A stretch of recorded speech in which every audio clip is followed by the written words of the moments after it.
هلا والله شباب، شلونكم؟ ان شاء الله زين. رجعنا لكم بحلقة جديدة. طبعا تعبان شوية يعني لان نعسان الساعة 12 الظهر. مشتاق لكم حيل حيل، وصار لي 4 ايام 5 ايام ما ناشر فيديو. فاليوم حبيت انشر فيديو مسح بالفالكري. طبعا اقول لكم ايش كان فيه.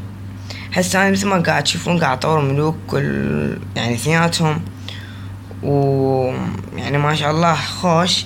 بس النفط شوية صعب، قاعد يجي ماكو نفط، فايش راح اسوي؟ راح اصعد كوسي لل2200. و هواي عندي هجمات قاعد تفشل، يعني ما قاعد احصل نفط كله. قاعد مثلا انا هجمات 3000 واحصل يعني مثلا 1000. ليش قاعد تفشل؟ لان انا ما عندي ملوك. فانتو اكيد ما حد يطور ملوك سوا، يعني اكيد يطور الملك واحد من عندهم. فانتو اذا عندك مثلا طور ملك وعندك ملك، الهجوم راح يصير جدا سهل. يعني اني بدون ملك شوية بي مجال هجوم سهل يعني زين. يعني عندي الحمد لله شكرا، انا اعرف اهجم زين، فعندي هجوم زين. واكو تصميم لحفظ الموارد ان شاء الله حنشره جدا قوي، انا يوم حسويه. وللنفط جدا قوي، يعني جدا جدا قوي. وبالنسبة لهجوم الفالكري، كل هجوم أرضي شوية صعب. ليش؟ مو مثل الجوي ما أكو شي ضده. الأرضي السياج. تخيل قرية ما بيها سياج، منين ما تجيبها؟ عمال قاية المسح. ليش دائما الهجمات تفشل؟ حتى عدياني لأن شنو؟ السياج يضوجني. هسه إذا نروح لهذا مثلا، هذا منار باي ولد. هذا الشخص هجمت له وهو 9 ماكس كل شي. هجمته بالفالكري مالتي ماكس، الحمد لله شكرا، صارت قبل يومين. هجمته بالفالكري مسحته، مع الرغم بدون ملوك، ومسحته بدون ملوك. توقعوا شقد لعب الفالكري قوية، والسياج صحيح يضوجني ومسحته.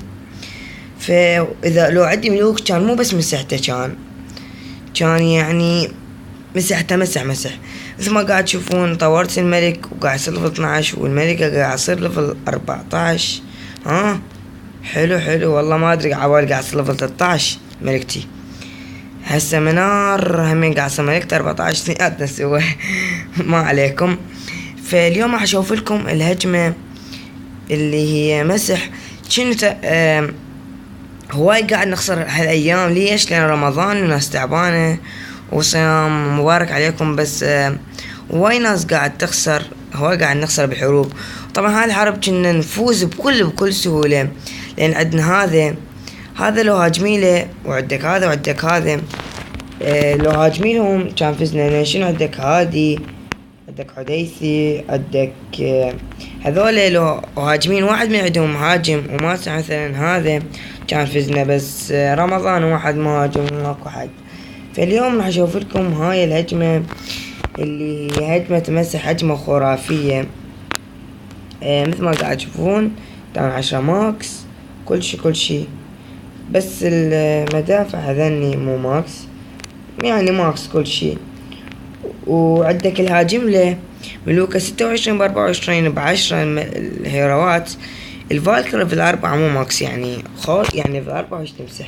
يعني أنا لو عندي ملوكة هجمة قوية كان مسحت تاون 10 بكل سهولة. لأن تاون 9 أني نظفت نظف بدون ملوك. ما قاعد تشوفون هجم، حاط مفجر سور، والدعم مفجر سور، والجولم عنده جولم شوية من بطأ. ذب التصميم طبعا ماكو برا، فسهل. ذب الوزرد، ذب الفالكري، ذب فالكري يقتل الدعم بيها، بعدين ذب كل الفالكري، بعدين ذب التسريع بالنص اكيد. ولما نوصلن حطلن تجميد هنا وهنا، وحط تسريع. طبعا ايش سوى هو؟ خلى الفالكري يتنظف يمين ويسار بحيث يفترض كل منطقة، وخلى الملوك يطبون جوا. طريقة جدا جدا ذكية سواها. ولو ما هاي الطريقة ما اتوقع ينمسح، لان كان بقى الانفيرنو. بس طريقة جدا ذكية، وعاش دقيقة على هجوم راقي مصطفى. وطل خاصية، وتنظفت هاي الجهة. ومثل ما تشوفون بس هاي الجهة وعنده جراند ووردن وحيراوات موجودات كلهن،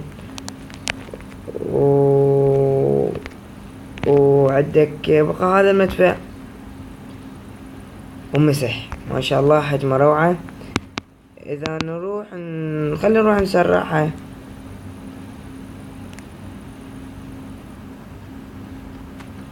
نسرعها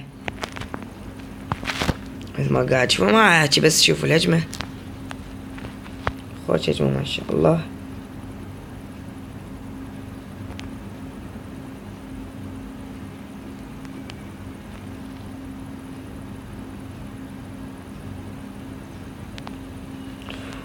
والله هجمة روعة.